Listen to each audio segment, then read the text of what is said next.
Beware the court of owls that watches all the time, ruling Gotham from a shadowed perch behind granite and lime. They watch you at your hearth, they watch you in your bed. Speak not a whisper word of them, or they'll send the talon for your head. Yo, what's up, everyone?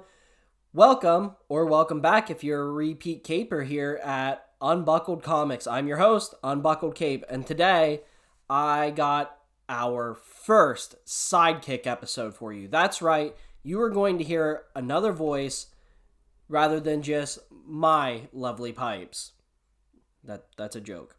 Anyway, I bring onto the show E Period, and we're going to talk about the Court of Owls and Night of Owls from the New 52 Batman run.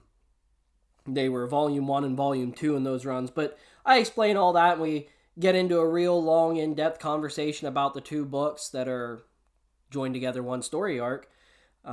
Before that, let me just plug away here. I have a Facebook and Instagram, and actually today, I made my first reel. I don't even know who I am anymore. I'm creating content and doing weird hipster-like things. Sorry, again, that's another joke. No, I'm actually horrible with technology, and I actually had to look up how to make a reel, and then after I looked it up, I felt really, really stupid that I did. But anyway, more on topic. I have Facebook and Instagram. I kind of went dormant there for a little bit. I'm trying to pick up my posts a little bit more. I just got really involved in like the reading and life stuff. That's the stuff that'll when things come up, that's always going to fall to the wayside first. I do find that least important unless you like and follow me on those certain pages and you comment or DM me. I will be sure to answer you right away. I also have a Discord that I plug every time I'm here because I want more people to reach out to me on social and ask to join the Discord because I want more people in there to talk and joke around with and have fun and blah, blah, blah, blah, blah. Next, again, I'm moving quickly because I know the episode's going to be longer. But I do have an announcement to make. I've been kicking around a lot of ideas here at the Hall of Unbuckled and also alternatively in the Legion of Cape. Kicking around a lot of ideas on how I want to progress the show and move the show forward. Most of the ideas I have, I won't probably start doing until after summer. I want to see how the summer goes with being a quote-unquote podcaster, and then I'll make some decisions on some bigger moves. But for the time being, I do have a change to the show. I am going to be splitting up my new releases preview and the comic book review. So on the first Tuesday of every month, you were getting a episode where I was going through the preview and DC Connect catalogs and telling you notable things, stuff that I think is notable that's coming out 2 months from that time. And then after that, you were getting a comic review, most of the time of a limited run miniseries. I haven't done any one-shots, but I have considered doing, some one-shots in there. But anyway, this month, I had to split those two up because May was a huge month for new comics that will be released in May, and the episode was just going to be too long. I asked our community over on Discord. I did a poll to see what they thought, and they kind of agree with my feelings. We are going to be permanently dividing those two. So, the first Tuesday of every month, you are still going to get your comic book review. Then, 2 days later, on the Thursday, you will get the preview catalog and DC Connect catalog look through. I need to come up with a better name for that, one that rolls off the tongue. If any of you have a good idea for a name for that show, I'd be more than happy to hear your ideas. I just don't know what to call that. But my new release episode, maybe that's what I'll just call it, new release episode. So my new release episode is going to fall on the Thursday after the comic book review.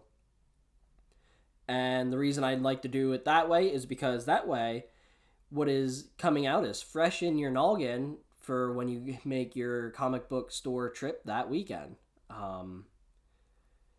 So the long and the short is there's actually going to be a consistent third episode every month, and it's just going to be the new release episode on a different day, split from a comic book review that I do. So, good? Great. Perfect. Groovy. I am going to quit rambling here so we can get into our Batman Court of Owls talk, our first sidekick episode with E period. But before I do, Big Kid 782 commented for us this week. He said, it's been a long time since I've read this story, but I love the concept. It really adds a new layer to the corruption of Gotham, and Talon was a great add to Batman's villain list. Looking forward to hearing your thoughts. Well, thank you, Big Kid. I appreciate you writing in to us, and I hope that my thoughts are in line with yours, and I'm pretty sure they are. I agree completely. The addition of Talon, we talk about the villains of the Court of Owls and Talon, so I'll save it for that. But yeah, I even say in the beginning how excited I was to get back into it after I read a little bit. These are two great books, and I keep catching myself because I want to start talking about them all over again. And we actually recorded this episode quite a while ago. I think it was maybe a month and a half ago we recorded the episode, and so it's been a while since I read it, and I'm all hyped up to start talking about it again. But instead of me doing that, how about we listen to me and E period talk about it? Here we go.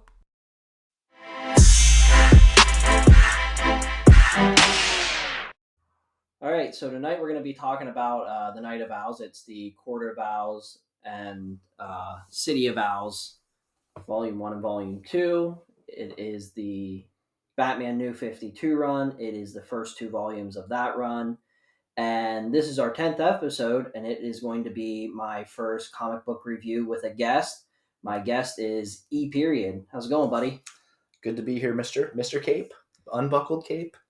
What do you prefer? I have people call me unbuckled. I have people call me buckled, which is actually the opposite. So I'm really confused when I get that one. And I've had people call me Cape.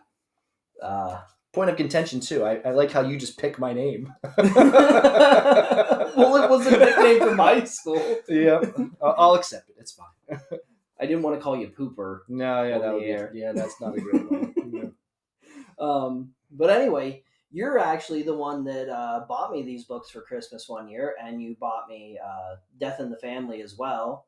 So maybe the people are kind of upset with you because you did this to them. Yeah, no, I mean it all worked out because I'd read them first and then just give them to you as a present. So yeah. Two birds, one stone. So I guess before we jump into this, I think it's safe to say, definitely for me, but is Batman your favorite comic book character? I don't know. Yeah, absolutely. Batman is what got me in pretty much into comics. I like everything for the most part.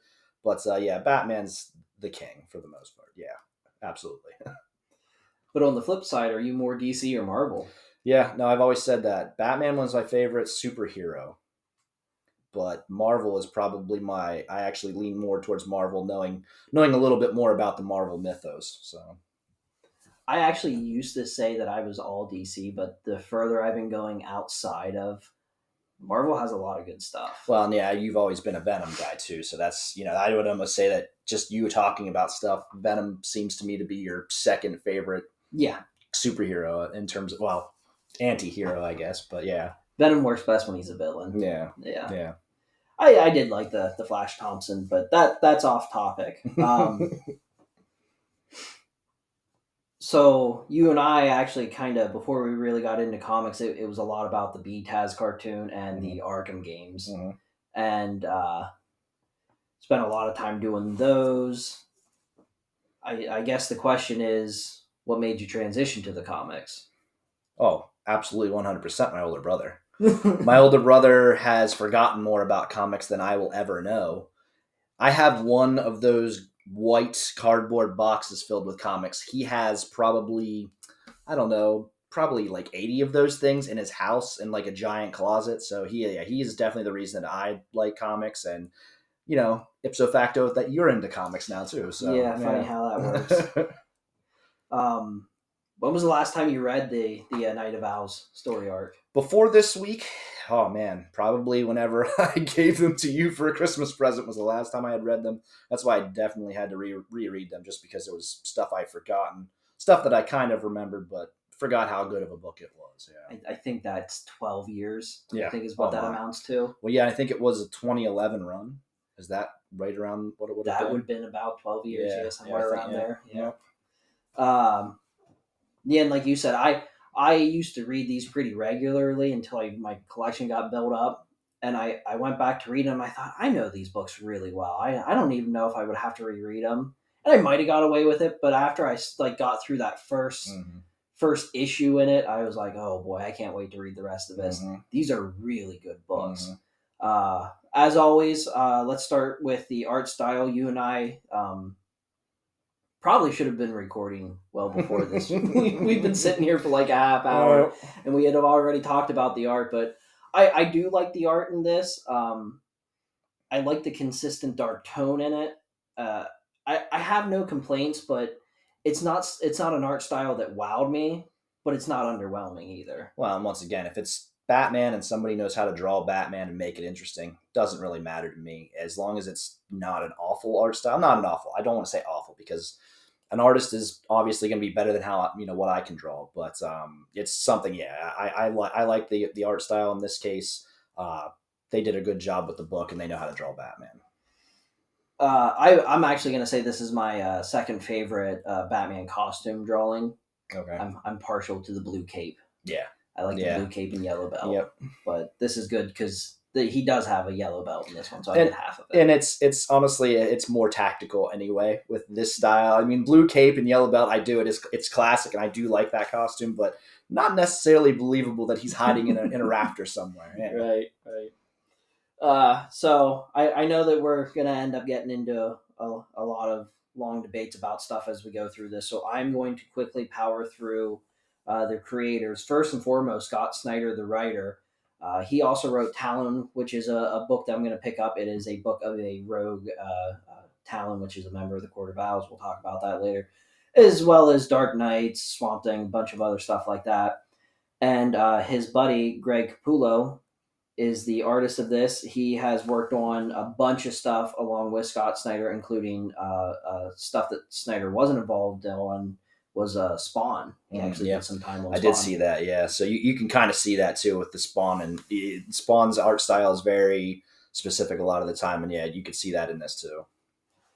Then we have Jonathan Galapian. He's the inker. He, again, spent a lot of time on Batman and Spawn. James Tynion the second. He is a writer. A lot of Batman. And also the Joker, and also Batman TMNT. Oh, okay, cool. Yeah. Raul. His last name looks like Albuquerque to me. I know it's not. Is it on That's the book? Really, really close, actually. Yeah. Oh, it's Raphael. Raphael. Albuquerque. Yeah, no, I would pin that on Albuquerque. Yeah, absolutely. So, out of all the names I say wrong, the one that I think I'm going to say wrong is Albuquerque, but it might be right. I think that might be right. Yeah, absolutely. This is my most hated part of the show, is reading names. I hate reading these names. No, I got a kick out of listening to you read names. It's actually probably one of the better parts of the show. Thanks. Anyway, he has done Blue Beetle, which is something I really want to read eventually. Some Deadpool. Hit Girl from the Kick-Ass movie. Oh, okay. The Hit Girl comic run. And then here we go again. Jason Fabok? Yeah. Oh, okay. Fabok, whatever. Again, a lot of Batman, Justice versus Suicide Squad. Batman, Superman, World's Finest. So, there's your creators. Right into this book, kind of reiterating what we already said. Snyder writes maybe my favorite Batman personality wise. Okay. Yeah. He's in these stories now, except for what is it, 0 Year, and then what was the one that followed that? There's 0 Year. There's oh yeah, what does come after? Well, and it's all those. This is just the Batman run of the New 52. There's Batman Eternal. There's Batman and Robin. There's other Batmans, but in terms of there's 0 Year. Yeah, that would be a good one to honestly review at some point too, because that's a good book. I like that book. Yeah, but that's like early on Batman. Yeah, yeah. All of his other ones, he's very seasoned. Mhm. I get tired of so many Batman act like it's his, like we're in year 2 or 3. This one feels like he's been doing this a long time. Well, and I think it almost sounded like it was what they mentioned at some point, that it almost feels like it says 6 years that he's been back to Gotham since, because he left Gotham training to be Batman, and then he came back, and it almost feels like one of the books in one of the volumes talks about he's been there 6 years. It's kind of the way it pins it, but I'm not sure. I don't remember them mentioning a number of years, but that would make sense. And my favorite part of him being seasoned is he knows he's seasoned. Yeah. I like the cocky edge that he has in Oh, this. And the other big point of that is it allows for less focus on Batman himself, and it allows room to perfect what he's doing and the characters around him. Yeah, being able to see the Bat family. I think that's probably one of the coolest things that, people that are just starting out, maybe, that are picking this up and reading it, you don't necessarily know, the extended Batman family. And you get to see a little bit of it in this volume. And there's other volumes that you can pick up for the New 52 that have more of this. They follow the storylines of these people that they talk about. That because I think it's, what is it called? The Night of Owls. This affects so many people in Gotham City that there are other volumes that even go into those storylines. I'd like to read some of those at some point, because you get to see Nightwing, Robin, Red Hood. What I think is Lucius Fox's son is also, is it Batwing? I think is his name. Batwing. There, Batgirl. So there's you get to see a lot of the at least a couple frames of the extended family, and that's pretty cool about I have the Nightwing one. Okay. Yeah. Yep. So we'll come back to Batman and his the personality traits and stuff like that later. Switching gears over into the plot, those first couple of panels, like that first couple of pages, Batman is in Arkham Asylum. Okay. Yep. Oh yeah. A lot goes on, but that's very memorable. That is so cool to see all of these rogues break out, and him having to fight through these rogues, and like I said, that cocky attitude where he just kind of smirks as he dives at them. Yeah, it's a great opening to the books, especially whenever there's almost a little twist in there that you're not sure about at first either. Well, I was gonna say he ends the Joker's in it, and the Joker is fighting with Batman. We're not going to spoil why the Joker is fighting with Batman, but when I think that's like the second page, the Joker gets out of his cell and they start fighting side by side. And he actually lands into Joker's cell. They throw Batman through the bulletproof glass window into Joker's cell, and then Joker starts talking to him, and then it gets good from there. The line that Batman says is "Shut up and fight." So if that book ended in the first 2 pages, I'm happy. It was a good book. Yeah. Right after that, though, like you said, we do get to see Batman and all of his former Robins together, which great point that you already brought up. You don't get to see that a lot. No. And I love seeing it, and I love the banter that they throw back and forth. With them out of the just not even in costume, out of the costumes. Yeah, no, the Damian Wayne's personality, Tim Drake's personality, Dick Grayson's relationship with Batman. Oh yeah, no, they touch on all of that in these books, and it's really good. So we get a little bit of that, and then we get the typical detective comic type murder mystery. Yep. There's this John Doe, and he has all these knives thrown in him. They're not really sure what's going on. And another character shows up in that he is not in the comics like at all. No, he's not. In terms of another, yeah, I mean, he's obviously a good guy, just not as a, Not yeah, you're right. Not as a comic book good guy. He was more of a Batman the animated series character. But yeah, Harvey Bullock is in the book, and it's a good representation of him. Absolutely. Right. Right. Now, do you know? Because I didn't look this up. Did he originate in BTAS? That's one I don't know because there's quite a few characters that originated in the show and they actually got more popularity and are in the comics now, but I don't think he was. I think he was a police officer in some of the other stuff, but I couldn't I'm not 100% sure about Might have to look that up eventually. Uh, so the other thing that I really like about this is, do you know what this book omits that a lot of Batman books have in it? The parent death story. Well, yeah, if it's just if you're starting out like this, they don't talk about but by this time, the New 52 is a new run on DC's universe. They reset their universe. It was the New 52 for everyone, Superman, everyone, which they like to do often. Yeah, that's some of the issue with comic books now. But either way, this was a decent run of Batman, and they didn't change Batman's storyline much, so they didn't really have to rehash why he was Batman. Right. But I like when we don't have to spend you don't time have to keep going back rehashing the same stuff. Yeah. Treat me like I know what yeah. Unless there's an actual change of detail that needs to be explained. Yeah, no, it's pretty commonplace. On the opposite side, we do get a lot of history on the city. Okay. Yeah, no, absolutely. And even other Waynes. His ancestors, you get to hear a lot more about the Waynes that lived in Gotham before Bruce Wayne.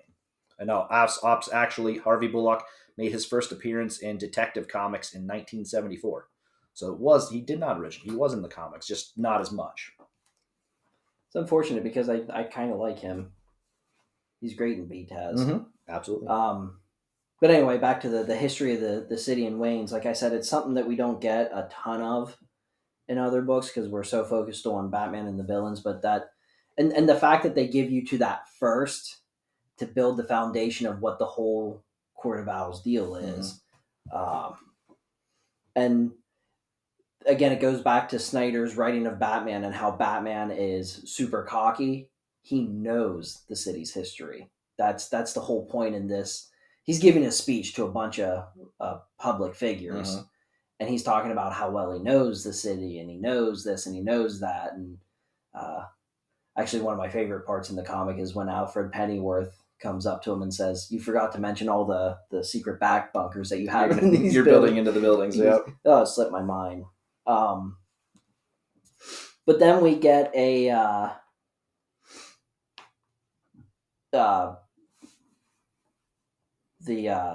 guy that's running for mayor, Lincoln March, asked Bruce Wayne to have a meeting with him, and we are finally introduced to our main villain, the Talon. This is the first book for the Talon. And the Court of Owls. Yeah. Yeah, oh yeah. And it's funny to think, like, Batman has such a wide range of rogue galleries, but how many of them feel new? Yeah, no, and in this situation too, where it's new, but it's not. In this storyline where the Court of Owls, their storyline ends up taking on a whole different persona because they've technically been around longer than Batman when you come to find that out. And I just forgetting about the Court of Owls for a minute, just the Talon himself. He's terrifying. Oh yeah, no. In terms of villains that they come up with, he's one of the more formidable foes for Batman, absolutely. Joker can be, either end of the spectrum. He can be either really, really goofy, or if you read The Killing Joke, it's haunting. Yeah. And then, Mr. Freeze is pretty much the same. He always has, that motive. Two-Face is a villain that's always personal. Everything about that is personal for Batman. Mm-hmm. The Penguin's just kind of the Penguin. The Talon, because you don't know the motivations. And then, like you said, when we come to find out that the Talon's always been there, mm-hmm. and you just don't know about it. The realization in my notes right here, I actually have what is even more terrifying than the Talon himself is the fact that he's living in quote unquote your home. Well, yeah, which is what you were alluding to. And then Batman yeah, like you said too at the beginning of the book, Batman's kind of cocky. He said he's seasoned. He thinks he knows Gotham, but he didn't know about Talon until the moment with his meeting with Lincoln March. And that's actually probably one of my favorite parts of the first book too, is that fight scene in the tower that they're in when he goes to the meeting with Lincoln March and Talon attacks him. That's actually one of my favorite parts because it's Batman being cocky, gets thrown out a window. I don't necessarily want to give it away just because, but it's a great line from Batman that it's his city. He knows this city. Mm-hmm. So yeah, no, that part was pretty cool. And then to bounce back what you said about the relationships, when they get back to the Batcave, and Batman is still being that I know this city, and the arrogant, cocky. Mm-hmm. It's Dick Grayson who is the voice of reason for him, which is kind of how it always was with the relationship between him and Dick. But it's because Batman is already established in this book. It allows us to see the relationships that he has between Nightwing, who is not his ward, not technically his ward, and he's not living there anymore. So we get to see what Nightwing's purpose is for Batman, and it's to be that voice of reason. Because at this point, Batman kind of thinks he's invincible. He doesn't really think that, like you said, he knows it all.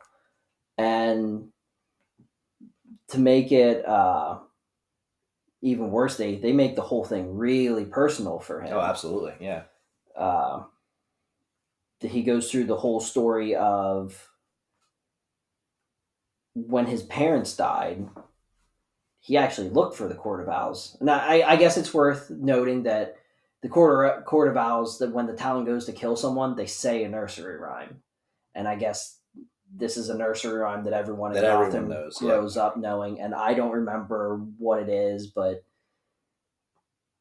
it's repeated multiple times throughout this story. We see you in your bed. We see you at your hearth. Or basically they're watching you. Those are the only lines I remember. Yeah, and they make it seem like it's basically the Court of Owls is just basically a cabal of powerful people in Gotham, and that's what they make it sound like in the nursery rhymes, that there's this cabal, and basically they just keep saying it's just Batman the whole time. Well, for at least the first couple of books, still thinks it's just a figure, an imaginary boogeyman, that it's not real, and then eventually he comes to find out that it is.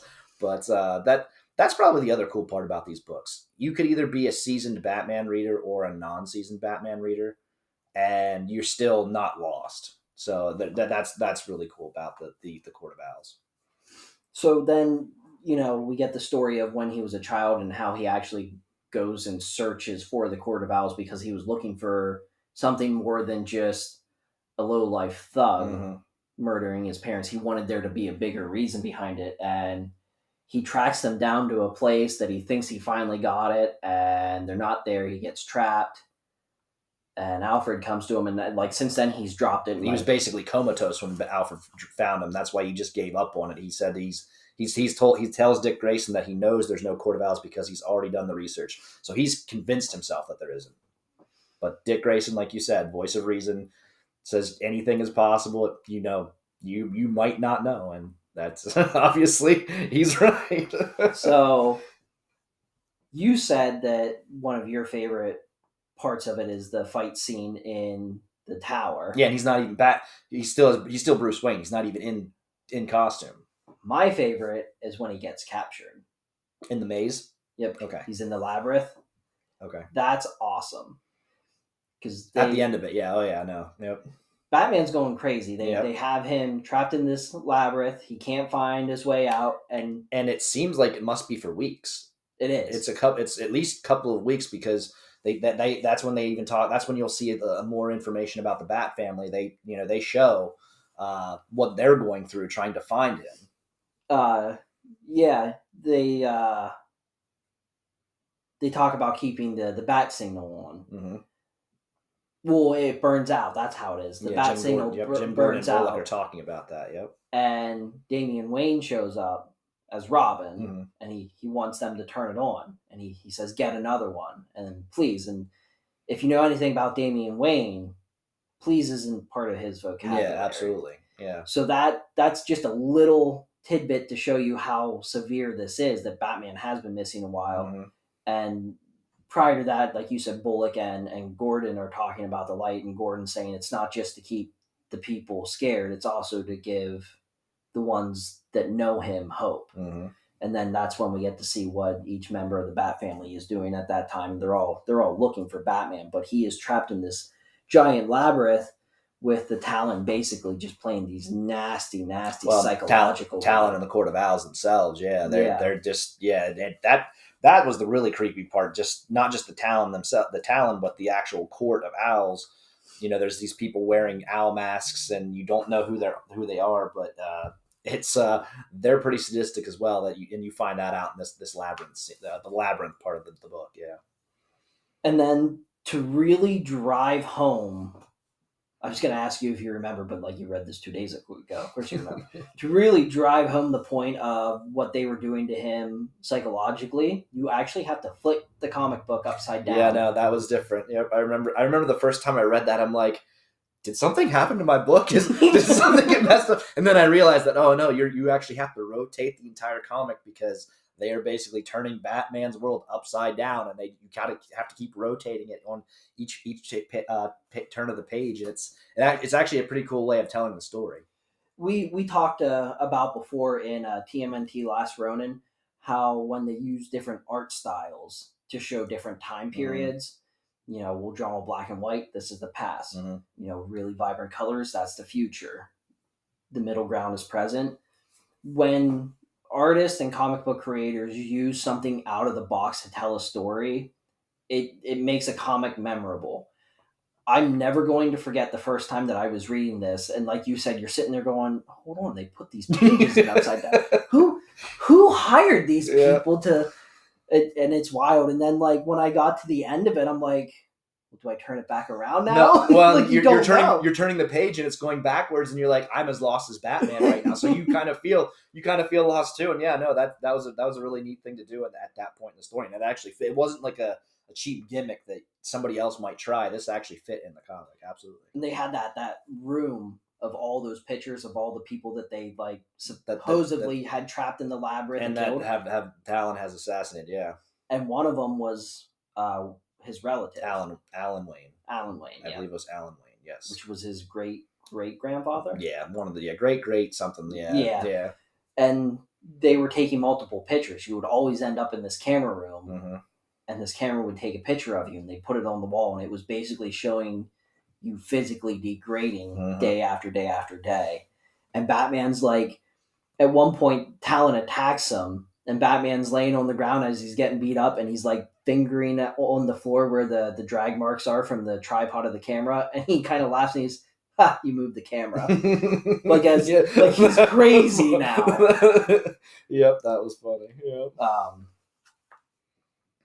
But then, you know, they drag him in front of the Court of Owls, and he says, you know, my court, what do you want me to do with them? And a little child is in the court. Yeah, that one was once again, that was, I mean, and they did change the art style. They made all the people seem like they were almost had like a anamorphic figure as an owl or something, so it made it even more creepy. But yeah, there was an actual child in the court. And the child wants to see Batman get hurt. Yeah. So the Talon just starts beating on Batman. Yeah.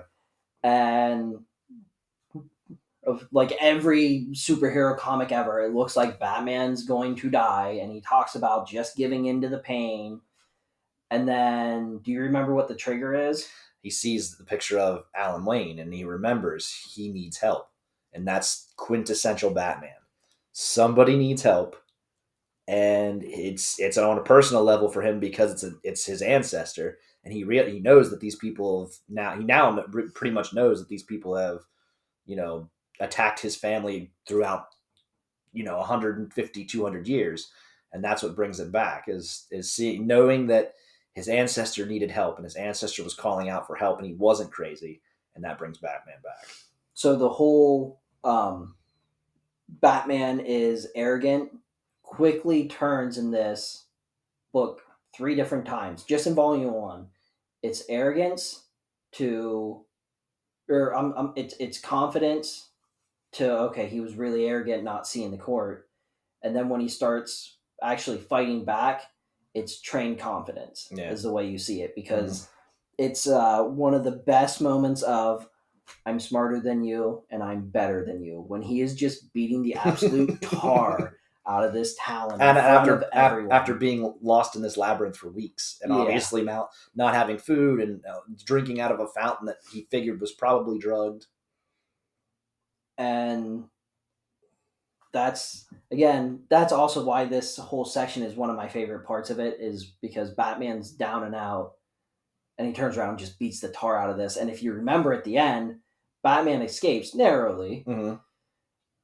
And they're sitting there talking about reviving the Talon, and one of the members of the court says he'll never recover. Not really. You don't recover from a beating like that. So I love that whole section. And then this volume ends with us finding out that Nightwing was actually supposed to be a member of the court, or a member of the Talon. Yeah, one of their assassins. Yep.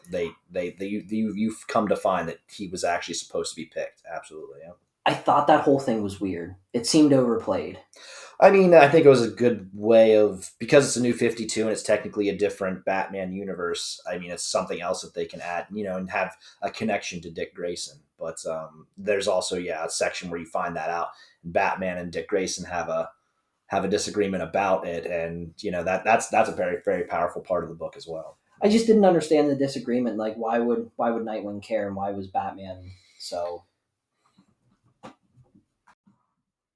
Well, yeah, they had the disagreement about Batman actually just telling him. Batman was actually going to consider not even telling Dick that he was supposed to be picked for the Court of Owls, and I think that was kind of, going back to that's a lot of where Dick and Batman have their disagreements. Is Batman plays everything close to the chest, even with his closest allies. He doesn't reveal it to them, and I think that's what it was. I missed that. Now that you say that, you're right. That's what it was. I think that's what it was, and then their argument actually turns violent at one point. But it's a pretty good part in that book, and then also at the end of Volume 2, that there's some jokes that come back to that. But once again, part of the reason I like this book so much is because of Dick Grayson and Batman's, their dialogue and their relationship that they do a great job of showing on this.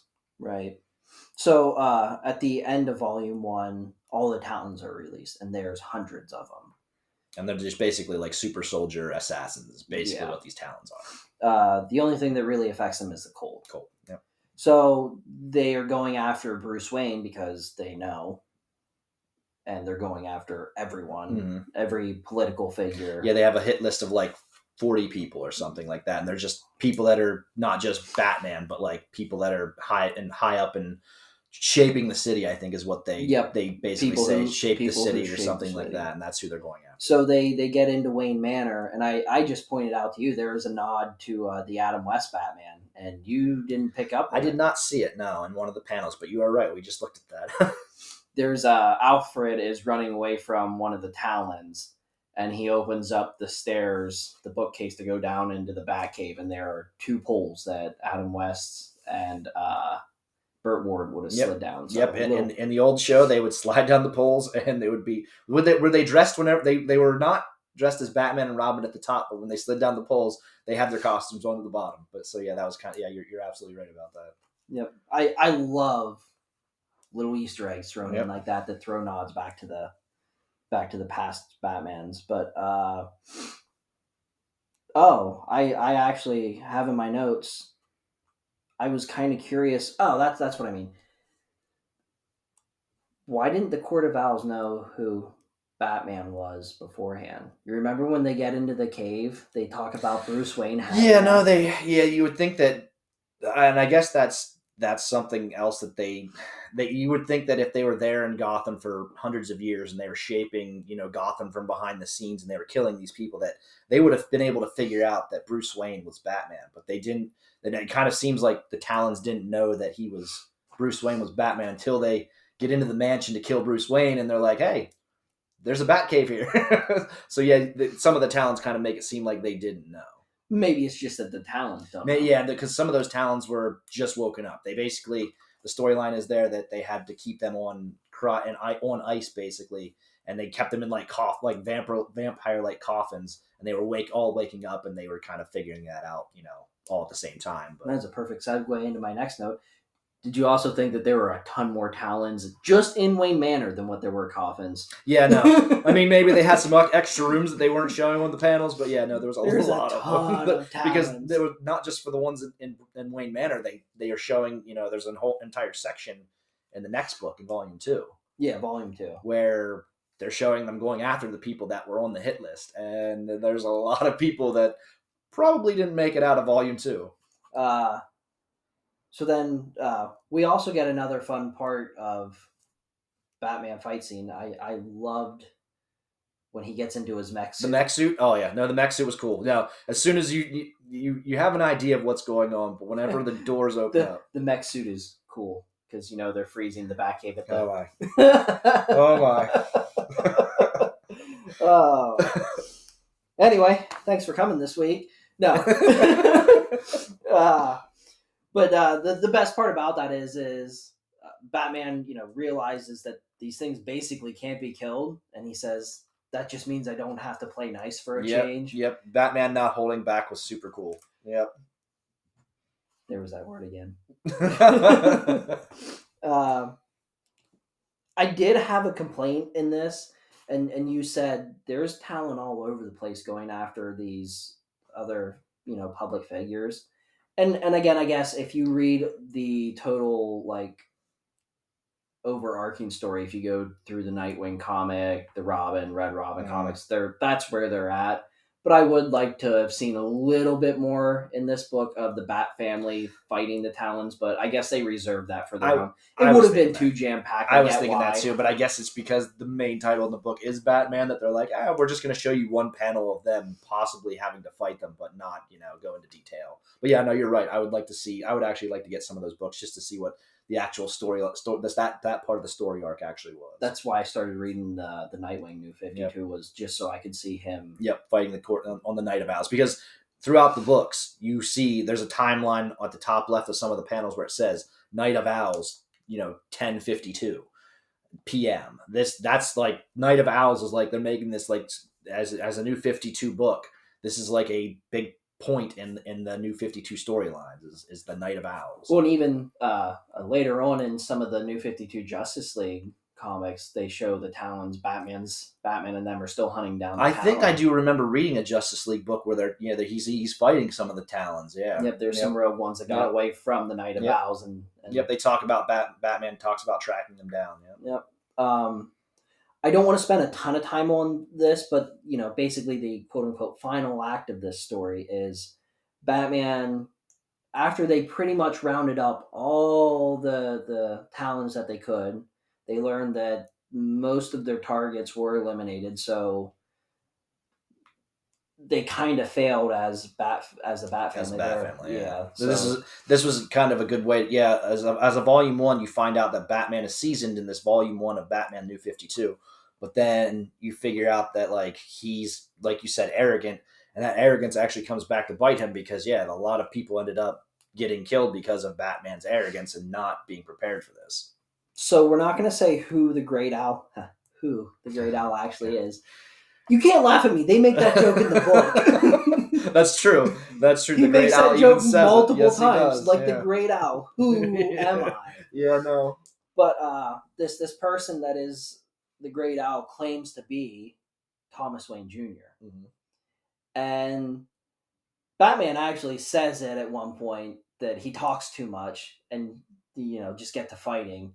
I do feel like the whole end battle is way too chatty. Yeah, I mean it's because the guy thinks he's Thomas Wayne. He's Batman's brother, Bruce Wayne's brother. So he has a lot of a large axe to grind here with Bruce Wayne, and that's why there's a lot of talking. But yeah, you're right. I mean, it just keeps going on, and when you think it's over, it goes on a little bit more, and then it goes on a little bit more. And there really wasn't a fight to end it. No, it was Batman still getting out of it a bunch of times, but it wasn't necessarily a fight. Yeah, but don't let that fool you. That doesn't taint the book at all. Oh, no. Book's still good. No, yeah, no. Probably because, there's already been so many good fight scenes in the book that they're like, okay, we can kind of take it in a different direction on this. And it was a huge twist. Oh, yeah. Yep. So, and it's still a twist. We've not given anything away other than, there's a few things that you can find out in the book, but it's still a pretty good twist. yeah. We kind of talked about this before recording. Do you believe his claims? Is he actually Thomas Wayne Jr.? So if you do a Google search, I think later on you could find out some more information about that. But if you actually want to sit down and read through these volumes, which I would because I'm going to again, but Batman obviously does not. Bruce Wayne does not believe him. He recounts it multiple times. Me? Wait, before you answer, cut your memory off of what happens after. Like when the Great Owl, forget about picking up whenever he's making those claims. I mean, as a Batman enthusiast, and if you're thinking, okay, this is just the Batman universe, then no. Obviously, he's just some psychopath that thinks that these guys fed him a line and think the Court of Owls actually made this guy think he was Thomas Wayne Jr. And that's why, and when you're coming at it from that angle, okay, I understand what you're asking there. But outside, after reading the entire volume, I mean, like you said, you still didn't think he was. I thought maybe he was, but even Batman, Bruce Wayne, and Dick Grayson disagree on that fact too. Dick Grayson, once again, he's trying to be the voice of reason and say, hey, it could be you've already been arrogant once about Court of Owls. Yeah, exactly. So, yeah. And it does. There's a great ending. The conversation between Batman and Dick Grayson, like you said, it really does put a nice bow on it. And then that's where this section of this comic ends. And then there is three other stories at the very end that we'll get into real briefly here. Oh yeah, no. To go back to that conversation with Batman or with Bruce Wayne and Dick at the end of Volume 2, that's probably.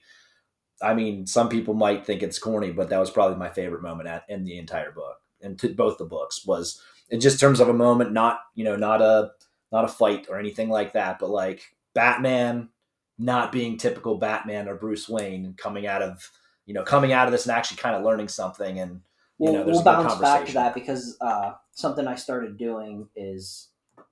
I want to talk about, this is actually the first time I think I actually made notes for this, or maybe it was the Spider-Man Venom one that you guys have already heard by the time you're hearing this. I want to talk about the characteristics that this book actually does for him. So we'll get to that. We'll bounce back to that. But to move on real quick with these other three stories, the first one is a Pennyworth story. But it's not Alfred, it is Alfred's father. Jarvis, yes. And we learned that he's actually the butler to the Waynes for Alfred. And actually Thomas and Martha, Bruce Wayne's mom and dad, and also Bruce. So Bruce is a young boy, and Jarvis, Alfred's father, is their butler. Yeah. So I want to be careful with this one because this actually plays a lot into... I almost said his name and gave away the twist. This plays a lot into the Great Owl's claims of being Thomas Wayne Jr. and whether it is or not. So I just want to gloss over it real quick.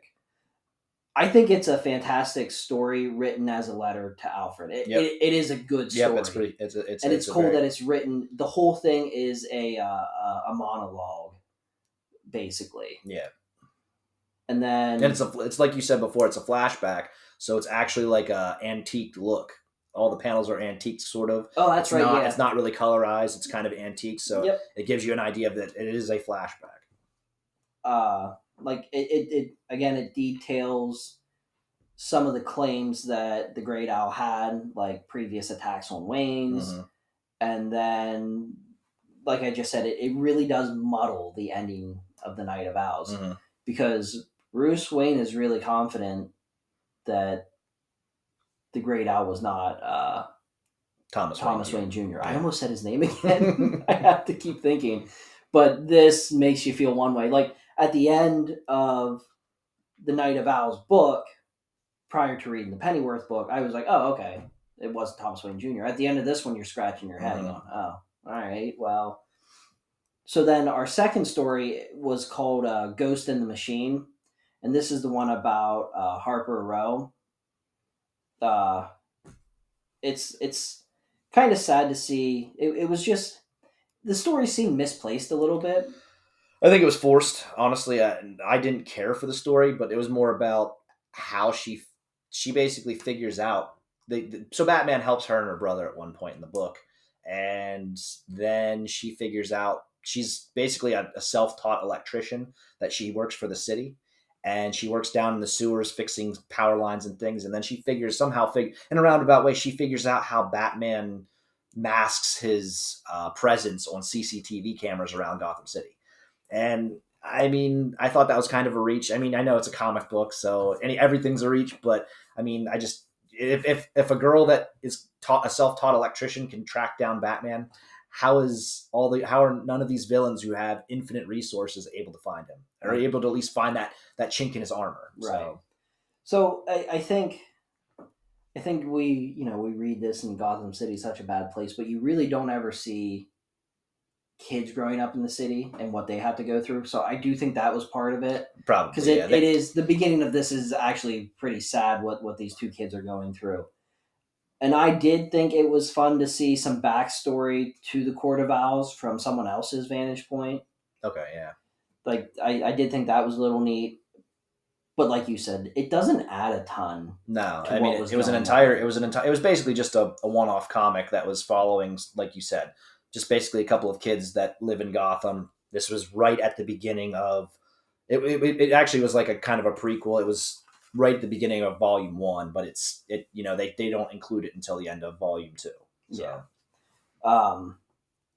Then the third story is titled First Snow, and it is a Victor Fries story, kind of a partial origin of Victor Fries in the New 52. Yeah. And Nora. Yep.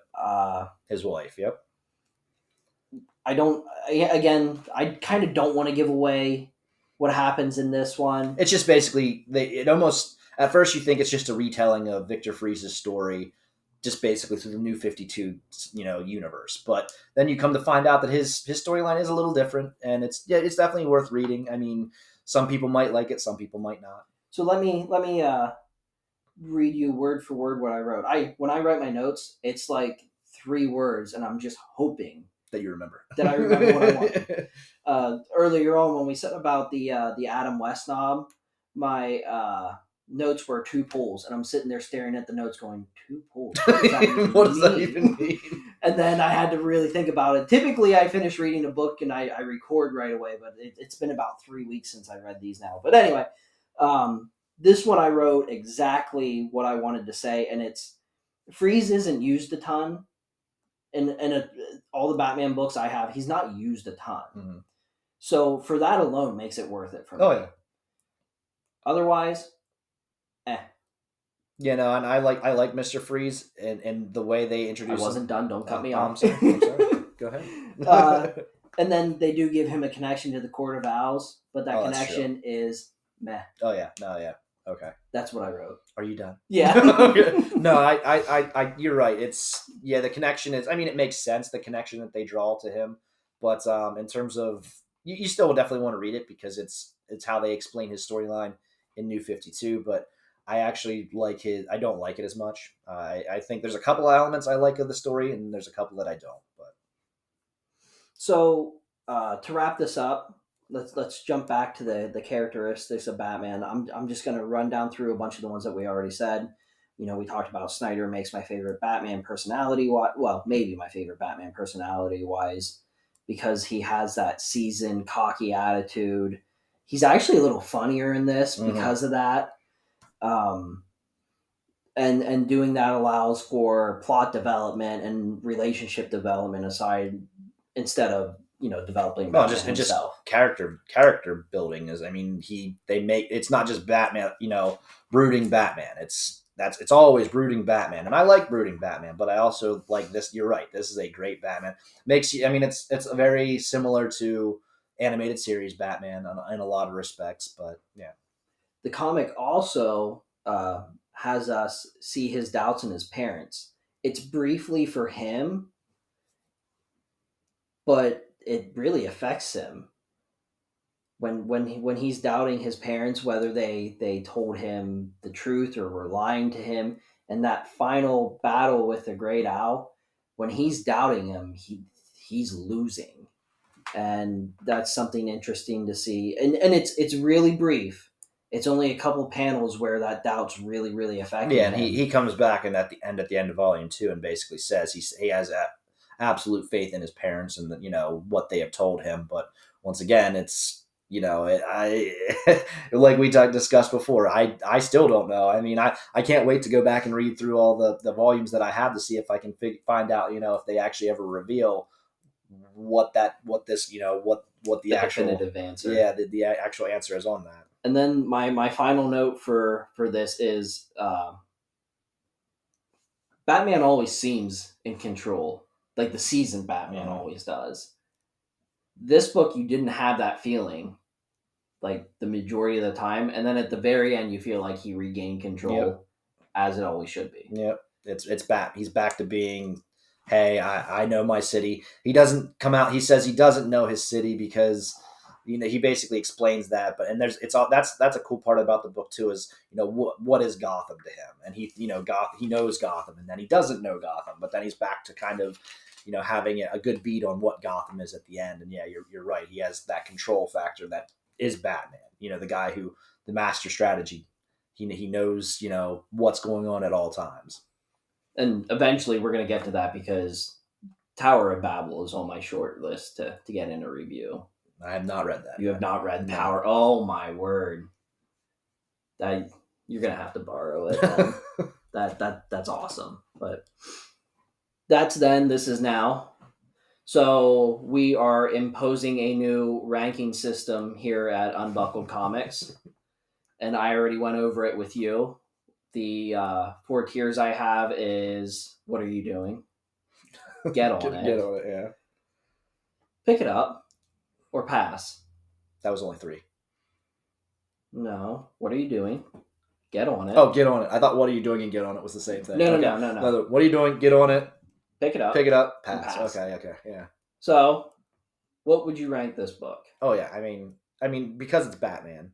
And I obviously have biases to it, but if you are someone who is not in the Batman and you want to learn a lot about Batman really quickly, this is a great one. It's really only Batman in the New 52 universe, but if you were interested in New 52, which there's a lot of good New 52 Batman stuff, I would say, yeah. What Are You Doing? Go pick this book up. It's it's even just outside of Batman. I think it's a great read. Outside of New 52, it's a great read. It's like you said, it gives you a fresh villain. The Court of Owls is a brand new villain for Batman, and I think Scott Snyder had nailed it. Whenever he came up with this story arc. All right, so you're gonna say, "What are you doing?" Read it. Yeah, and it's like we discussed. It's 12 years old now. You can pick this up for next to nothing in terms of comic book pricing. Yeah. So. I am going to say get on it. I don't think it needs to be the very next thing you read, but it should be within the next 5. Okay. I don't, and that's because I'm going to eventually go back and make a post about the books that I've already reviewed that weren't in this ranking system. But I think as of right now, I might only have 2 What Are You Doings, and one of them, and the biggest one is TMNT Last Ronin. Okay. When I read that, it doesn't give me the same, and maybe it's because I've read Court of Owls a couple of times, but you need to read it very soon. And if you, like you said, if you're a Batman fan and you're looking for Batman, you haven't read it, then it's definitely a get on it. But if you're just reading comics in general, then it's definitely What Are You Doing? Sorry. But if you're just reading comics in general, this is a get on it one. For me, anyway. But no, if you're pointing it out like that, I would say I would kind of be on the same level there. I'd honestly even maybe just say pick it up if you just want a comic book to read at some point. This is a good one. But if you're a Batman fan, What Are You Doing? Because this is a great Batman story. Yeah, and the New 52 did get some crap, so there are Batman fans out there that probably didn't pick it up because overall the New 52 got a lot of crap. And if you talk to E Period's brother, he will tell you too that New 52 was crap other than Batman. Yeah. But they basically stuck to the Batman mythos. They made some changes, and we kind of discussed that. And some of the changes are cool and interesting. Some of them aren't. But in terms of this story arc, yeah. If you're a Batman fan, what are you doing? Okay, so if you're a Batman fan, what are you doing? And if you just want to read a good comic, well, then get on it. Yeah. So that's going to do it for this week's episode. I thank everyone for coming in. I'm not going to throw my plugs out again because I would have done that at the beginning of the episode. Period. It was nice having you. This is fun. We're going to have to do it again. I want to do a comic that we don't like. That'll be fun. I know one that I don't like that I would... It's going to hurt me because I would end up buying that comic twice. That's the part that's going to hurt me the most. Buy a bad comic again. But yeah, so thanks a lot, man. And we'll talk to you guys later. Peace.